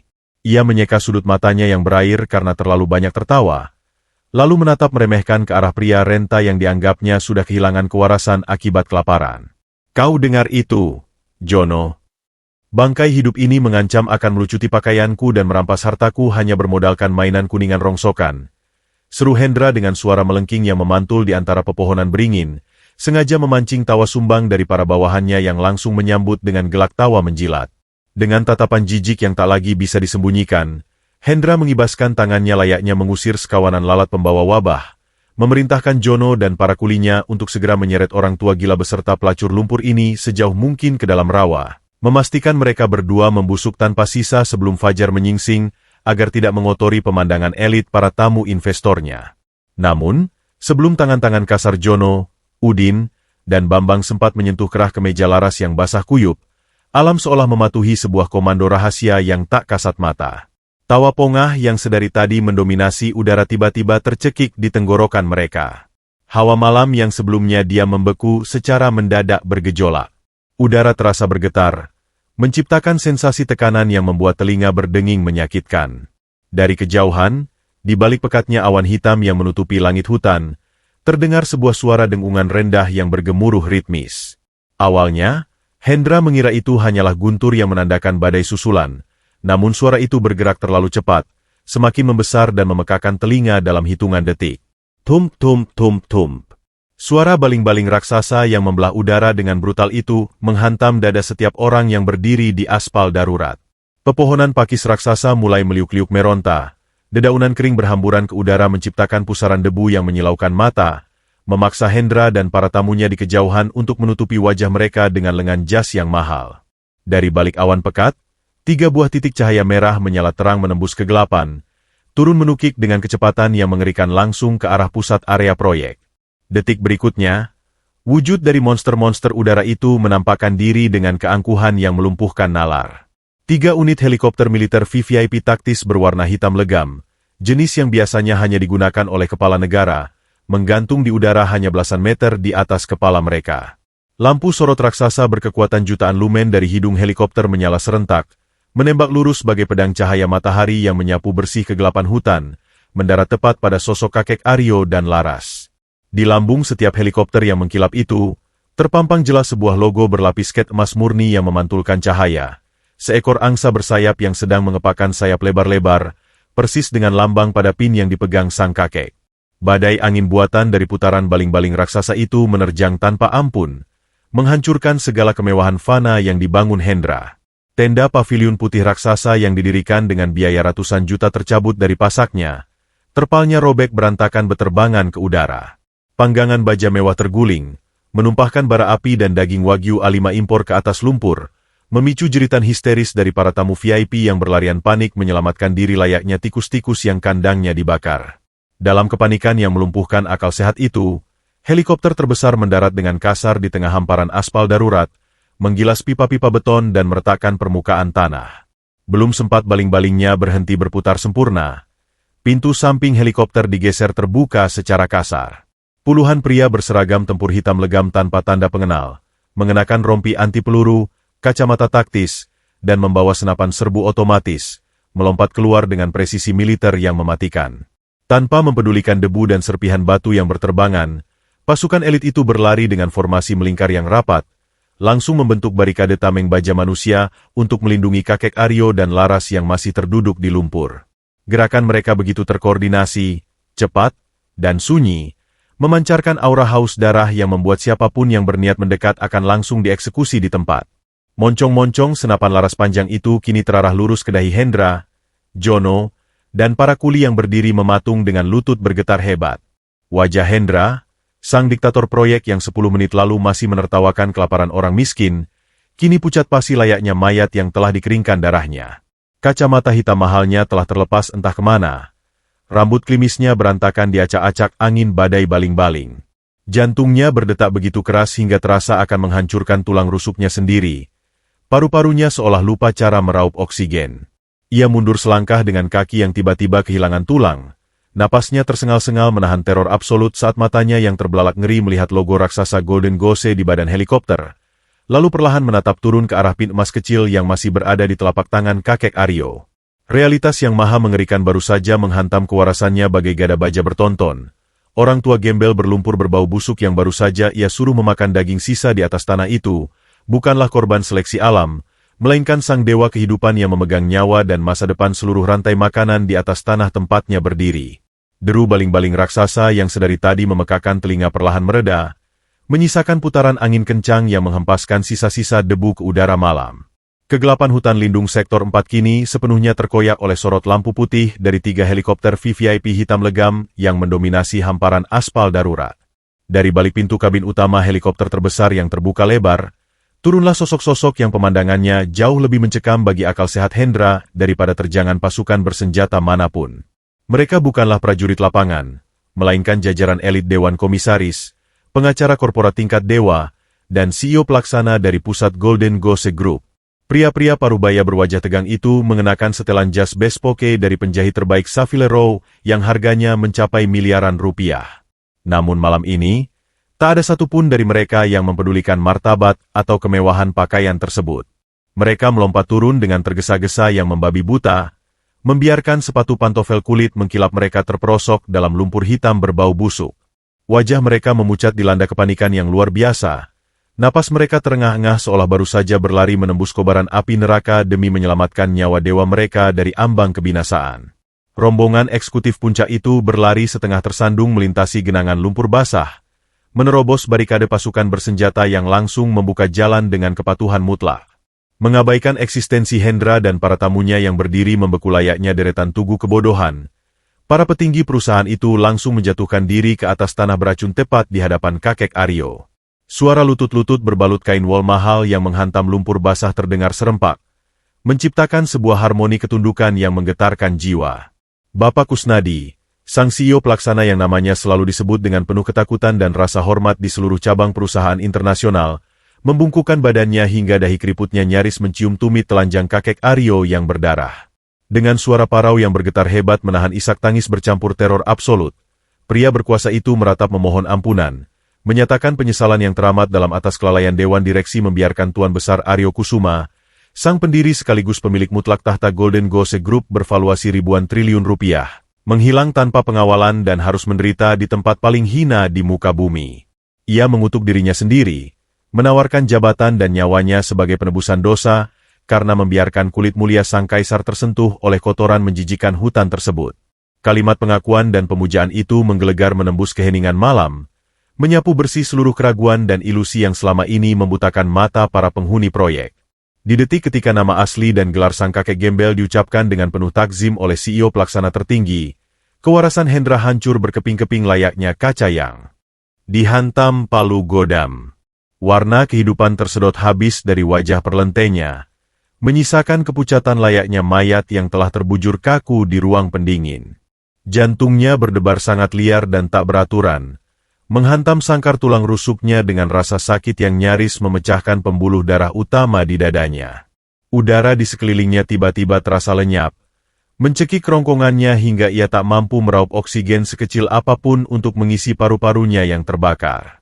Lututnya yang terbalut celana safari mahal, seketika kehilangan seluruh fungsi tulangnya.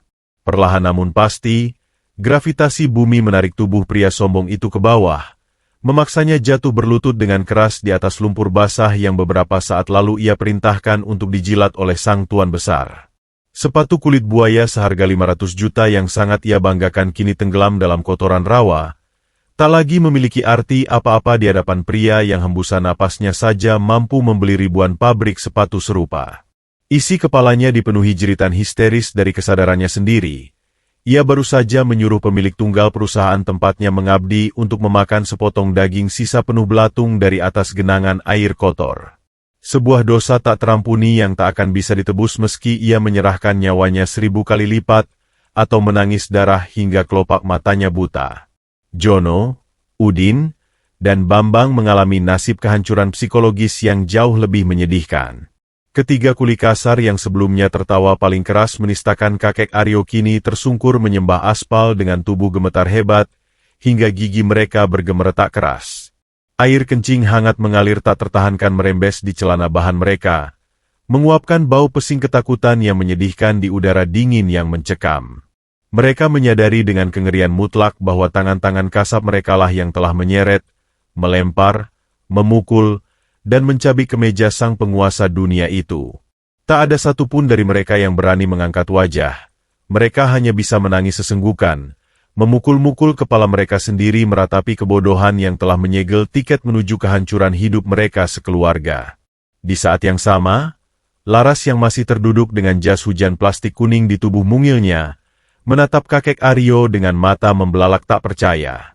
Pria renta yang ia lindungi dengan sisa nyawa dan makanannya, kakek malang yang tampak begitu rapuh dan nyaris mati di bawah guyuran badai, kini berdiri tegak dikelilingi oleh pasukan elit dan eksekutif papan atas yang menangis bersujud di kakinya. Hati gadis lugu itu bergetar hebat. Otaknya yang kelelahan tak mampu memproses keajaiban takdir yang terasa sangat fiktif namun tengah meledak secara nyata tepat di depan hidungnya. Perlahan, dengan keanggunan dan intimidasi seorang kaisar sejati, kakek Aryo menegakkan punggungnya sepenuhnya. Ia menepis lembut tangan sekretaris eksekutif yang berniat memakaikan mantel bulu cerpelai yang hangat ke tubuhnya, memilih untuk tetap berdiri dalam balutan kemeja flanel lusuhnya yang robek dan berbau rawa. Kotoran hitam dan darah kering di wajahnya kini tak lagi terlihat seperti noda kemiskinan, melainkan ket perang seorang pemenang yang telah menaklukkan ujian kesabaran paling brutal dari umat manusia. Mata elangnya yang tajam dan memancarkan aura es absolut menyapu seluruh manusia yang menunduk di hadapannya, membiarkan keheningan yang menyiksa terus berlanjut, sebelum akhirnya tatapan mematikan itu terkunci rapat pada wujud Hendra yang sedang bergetar hebat memeluk lututnya sendiri. Kakek Aryo melangkah pelan, membiarkan kaki telanjangnya yang terluka meninggalkan jejak kemerahan di atas aspal bersih, mendekati sang direktur yang nyaris kehilangan kesadarannya. Dengan suara bariton yang dalam, sangat tenang, dan tak terbantahkan, kakek Aryo memecah keheningan maut, mengingatkan sang direktur muda yang gemetar itu tentang janji yang ia buat beberapa menit lalu, memerintahkan Hendra untuk mempersiapkan lambung arogannya menelan setiap butir batu dan menjilat sisa lumpur penghinaan di tanah ini. Karena gerbang neraka pembalasan dendam yang tak kenal ampun telah resmi dibuka. Angin malam yang berhembus dari putaran baling-baling helikopter VVIP perlahan mereda, menyisakan udara dingin yang kini terasa membeku di tenggorokan setiap manusia yang bernapas di sektor 4. Sorot lampu putih dari armada udara itu menyorot tajam, menciptakan bayangan panjang dan dramatis dari sosok kakek Aryo yang berdiri tegak layaknya dewa penghakiman di atas hamparan aspal kotor. Di sekelilingnya, jajaran eksekutif berjas mahal bernilai miliaran rupiah masih menunduk takzim, tak berani mengangkat wajah sebelum sang kaisar bisnis memberikan titahnya. Jarak antara kakek Aryo dan Hendra kini hanya terpisahkan oleh genangan lumpur berbau busuk, tempat di mana sepotong daging wagyu premium tergeletak bercampur dengan tanah, simbol dari keangkuhan fana yang beberapa saat lalu digunakan untuk menistakan sang tuan besar. Kakek Aryo menatap lekat-lekat ke arah Hendra yang tubuhnya terguncang hebat, melingkar di atas tanah dalam posisi sujud yang paling menyedihkan. Pria berjas safari mahal yang tadinya bertingkah layaknya raja dunia itu kini tak lebih dari seonggok daging tak berdaya. Wajah perlentenya sepucat abu pembakaran, dihiasi air mata ketakutan dan ingus yang mengalir tak terkendali. Dengan langkah pelan yang setiap ketukannya seolah menghitung mundur sisa napas kebebasan Hendra, kakek Aryo melangkah maju. Telapak kakinya yang masih berdarah meninggalkan jejak merah samar di atas aspal, sebuah saksi bisu atas penderitaan fisik yang harus ia tanggung akibat kecongkakan bawahannya sendiri. Ia berhenti tepat di depan wajah Hendra yang sedang mencium tanah basah, lalu dengan suara bariton yang berat, setajam silet, dan sedingin gletser, kakek Aryo memecah keheningan absolut itu. Ia mengingatkan Hendra pada setiap suku kata makian yang pernah dilontarkan dari bibir tipis sang direktur, mengulang kembali kalimat bahwa nyawa seorang gembel bau bangkai tak akan cukup untuk menebus satu jengkal tanah investasi, apalagi seutas tali sepatu kulit buaya seharga 500 juta. Kakek Aryo menatap sepatu mahal yang kini sepenuhnya tenggelam dalam kotoran lumpur itu, lalu dengan nada yang memancarkan otoritas mutlak, ia menyatakan bahwa mulai detik ini juga, seluruh aset, rekening bank, rumah mewah, dan harga diri Hendra telah disita oleh perusahaan untuk mengganti kerusakan moral dan lingkungan yang telah ia perbuat. Kepanikan yang mematikan meledak di dalam dada Hendra. Menyadari bahwa hidupnya baru saja dikembalikan ke titik nol, bahkan lebih rendah dari kotoran yang ia ludahi, Hendra merangkak maju secara membabi buta. Ia menjulurkan tangannya yang gemetar, berniat memeluk pergelangan kaki kakek Aryo yang kotor, mencoba mencium telapak kaki berdarah itu untuk memohon secercah belas kasihan. Suaranya pecah, melolong histeris dalam ratapan yang menyayat hati, memohon ampunan demi Tuhan dan keluarganya, berjanji akan menjadi budak seumur hidup asalkan ia tidak dijebloskan ke dalam sel tahanan. Namun, dengan tatapan jijik yang tak tertembus sedikitpun oleh empati murahan, kakek Aryo melangkah mundur sebelum tangan kotor Hendra sempat menyentuh kulitnya. Sang kaisar bisnis memberi isyarat kecil dengan dua jarinya, dan dalam hitungan sekian detik, 4 pasukan elit bersenjata lengkap menyergap maju, meringkus Hendra layaknya menangkap seekor anjing liar yang terkena rabies. Tangan sang direktur diborgol kasar di belakang punggung, tubuhnya diseret paksa menjauh dari sang kaisar, membiarkan raungannya yang putus asa menggema ke penjuru hutan sebelum ia dilemparkan ke dalam helikopter untuk diserahkan ke markas kepolisian pusat atas tuduhan penyiksaan dan perusakan hutan lindung. Nasib serupa tak luput menghantam Jono, Udin, dan Bambang. Ketiga kuli kasar yang sebelumnya menjilat Hendra dengan tawa paling kejam kini menangis meraung-raung, mencakar-cakar aspal hingga kuku mereka berdarah saat pasukan keamanan menyeret kerah baju mereka. Kakek Aryo menitahkan kepada Bapak Kusnadi, sang CEO pelaksana yang masih berdiri membungkuk di sebelahnya, untuk memecat mereka dengan tidak hormat, memasukkan nama mereka ke dalam daftar hitam seluruh anak perusahaan Golden Goose Group di seluruh dunia, dan memastikan mereka tidak akan pernah diterima bekerja di industri manapun seumur hidup mereka. Keadilan telah ditegakkan dengan cara yang paling brutal dan elegan, menyapu bersih benalu-benalu arogan yang mengotori tanah tersebut, menyisakan keheningan baru yang kini terasa jauh lebih suci dan melegakan. Setelah panggung penghakiman itu selesai menyapu para pendosa, kakek Aryo perlahan memutar tubuh rentanya. Sorot mata elangnya yang sedingin es ketika meleleh, digantikan oleh kehangatan seorang ayah yang penuh kasih sayang saat tatapannya jatuh pada sosok Laras. Gadis muda itu masih terduduk lemas di pinggir aspal. Tubuh mungilnya terbungkus jas hujan plastik kuning tipis yang robek, menatap tak percaya pada rentetan keajaiban yang baru saja menghancurkan akal sehatnya. Kakek Aryo melangkah mendekat. Lalu dengan kelembutan yang sangat kontras dari auranya beberapa menit lalu, ia berlutut di hadapan gadis miskin berhati malaikat itu. Tangan keriput sang penguasa dunia terulur, mengusap lembut puncak kepala laras yang basah oleh air hujan, mengabaikan fakta bahwa gadis itu berlumuran lumpur yang bau. Kakek Aryo tersenyum tipis, sebuah senyuman tulus yang mungkin belum pernah ia tunjukkan selama puluhan tahun ia duduk di singgasana perusahaan. Dengan suara yang bergetar menahan haru, kakek Aryo memanggil nama gadis itu, mengucapkan rasa terima kasih yang tak terhingga atas sebungkus nasi kering dan sebuah perlindungan yang telah menyelamatkan bukan hanya nyawanya, melainkan juga keyakinannya pada kemanusiaan. Di hadapan jajaran komisaris dan direksi yang menyaksikan dengan mata berkaca-kaca, kakek Aryo mengeluarkan dekret mutlaknya. Ia memerintahkan agar Ibu Laras malam ini juga dipindahkan ke rumah sakit VVIP internasional milik perusahaan dengan seluruh biaya pengobatan ditanggung seumur hidup. Tidak berhenti di situ, sang kaisar menatap langsung ke dalam mata bulat Laras yang kini dibanjiri air mata bahagia, lalu mengumumkan bahwa proyek perusahaan hutan sektor 4 ini resmi dibatalkan detik itu juga. Sebagai gantinya, kawasan itu akan diubah menjadi yayasan konservasi flora dan fauna elit, dan Laras, mahasiswi magang Malang yang beberapa jam lalu ID card-nya dirobek dan diinjak, diangkat secara definitif menjadi CEO utama dari yayasan bernilai triliunan rupiah tersebut. Tangis Laras meledak sejadi-jadinya. Ia menunduk mencium tangan keriput sang kakek, bersyukur atas keajaiban yang turun dari langit, membuktikan bahwa di balik lumpur penderitaan yang paling menjijikan sekalipun, ketulusan hati yang murni selalu menemukan jalannya untuk memutar roda kehidupan ke tempat yang paling tinggi.